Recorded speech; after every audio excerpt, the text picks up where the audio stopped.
gros, quand j'étais petit, genre je devais avoir 10 ans, 11 ans, j'étais en mode hustler. C'est-à-dire que je voulais des thunes, mais vraiment, genre vraiment, si j'avais 50 euros, j'étais le roi du monde dans ma tête. Je voulais vraiment de l'argent, parce que mon rêve, c'était de m'acheter, je crois que c'était la PSP, quelque chose comme ça, parce que j'avais eu la DS alors que je voulais la PSP, absolument, et j'en rêvais le soir. Et carrément, des fois, des matins, je me réveillais, j'avais l'impression d'avoir la PSP dans mes mains, mais c'était tellement réel, tellement j'en rêvais, que je me suis dit, vas-y, elle va jamais arriver finalement, elle va pas tomber du ciel, ma mère, elle va pas me l'offrir. Je vais tout faire pour avoir des thunes. Et bref, du coup, je vends plein d'objets à moi et même ma télé. Je me suis dit, tant pis la Play, tant pis la GameCube, je veux vendre ma télé. Je la vends, ça me fait genre 70 balles. Je crois qu'il fallait que je récolte 200 balles, un truc comme ça. Bref, je vends ça, je vends des jeux, je vends ma Play à mon pote, je vends un truc. Franchement, je me retrouve sans plus rien dans ma chambre. Je rentre dans ma chambre, c'est comme. Vous voyez la cabane de Link dans Ocarina of Time. Tu rentres, t'as juste le lit, t'as le tapis, t'es comme ça, t'as rien à faire. C'était devenu ma chambre.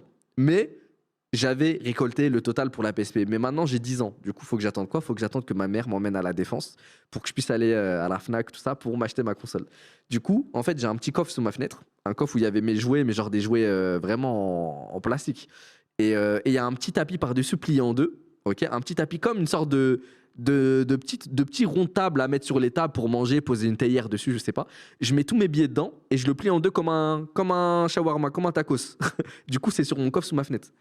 Et ma mère, en faisant le ménage dans ma chambre, l'histoire elle se termine là.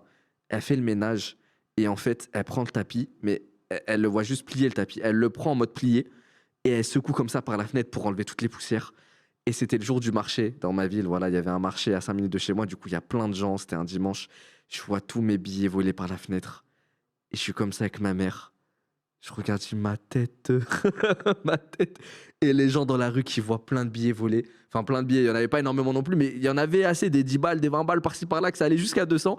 Du coup, ils regardent les billets, commencent à les attraper, ça comme. Et ils les attrapent. Un billet tombe par terre, truc machin. Je descends en bas en courant. Je cours. Je vois, il n'y a plus rien. La foule a déjà emporté ma fortune.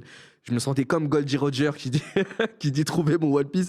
Là, il y avait la même foule dehors et tout. Il n'y avait plus rien. Il n'y avait plus rien. Et ma mère, je pouvais même pas lui en vouloir parce que elle voulait juste dépoussiérer ce tapis là et secouer par la fenêtre.